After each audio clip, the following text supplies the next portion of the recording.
माँ तो माँ होती है। हेलो माँ, मैं राज बोल रहा हूँ। कैसी हो माँ? मैं ठीक हूँ बेटी। ये बताओ तुम और बहू दोनों कैसे हो? हम दोनों ठीक हैं। माँ आपकी बहुत याद आती है।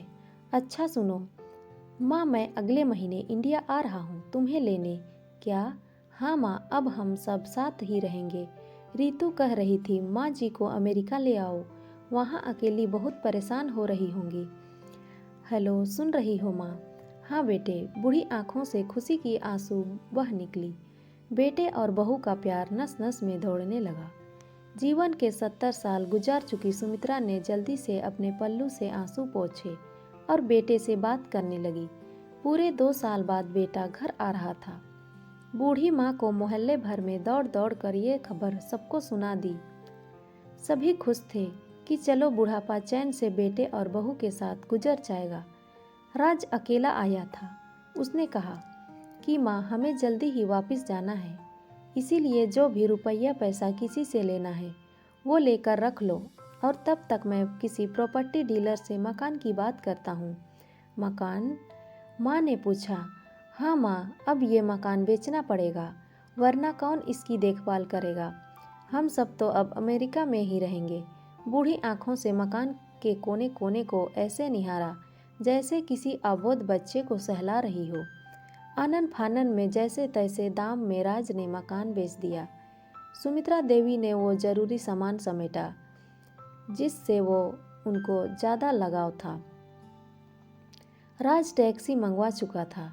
एयरपोर्ट पहुंचकर राज ने कहा, माँ तुम यहाँ बैठो, मैं अंदर जाकर सामान की जांच और बोर्डिंग और वीज़ा का काम निपटा लेता हूँ। ठीक है बेटे। सुमित्रा देवी वहीं पास की बेंच पर बैठ गई। काफ़ी समय बीत चुका था।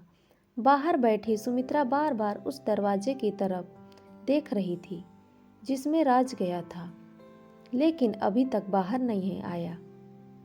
शायद अंदर बहुत भीड़ होगी सोचकर बूढ़ी आंखें फिर से टकटकी लगाए देखने लगती है। अंधेरा हो चुका था। एयरपोर्ट के बाहर गहमा गहमी कम हो चुकी थी। माँ जी, किससे मिलना है? एक कर्मचारी ने वृद्धा से पूछा। मेरा बेटा अंदर गया था टिकट लेने, वो मुझे अमेरिका लेकर जा रहा है, सुमित्रा देवी ने घबरा कर कहा। लेकिन अंदर तो कोई पैसेंजर ही नहीं है।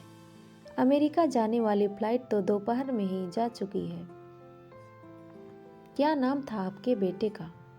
कर्मचारी ने सवाल किया। राज। सुमित्रा के चेहरे पे चिंता की लकीरें उभर आई। कर्मचारी अंदर गया और कुछ देर बाद आकर बोला, माँ जी, आपका बेटा राज तो अमेरिका वाली फ्लाइट से कब का जा चुका है। क्या? वृद्धा की आंखों से आंसुओं का सैलाब फूट पड़ा। बूढ़ी माँ का रोम रोम कांप उठा। किसी तरह वापस घर पहुंची, जो अब बिक चुका था। रात में घर के बाहर चबूतरे पर ही सो गई। सुबह हुई तो दयालु मकान मालिक ने एक कमरा रहने को दे दिया। पति की पेंशन से घर का किराया और खाने का काम चलने लगा। समय गुजरने लगा। एक दिन मकान मालिक ने वृद्धा से पूछा, माँ जी, क्यों नहीं आप अपने किसी रिश्तेदार के यहाँ चली जाए? अब आपकी उम्र भी बहुत हो गई है, अकेली कब तक रह पाएंगी?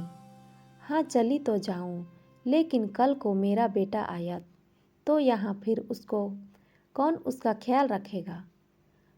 आंख से आंसू बहने लगे। इस कहानी से हमें सीख मिलती है कि माँ बाप का दिल कभी नहीं दुखाना चाहिए। माँ तो माँ होती है। तो दोस्तों, ये कहानी आपको कैसी लगी कमेंट में ज़रूर बताएं, और अच्छी लगी हो तो लाइक, शेयर और सब्सक्राइब ज़रूर करें। धन्यवाद।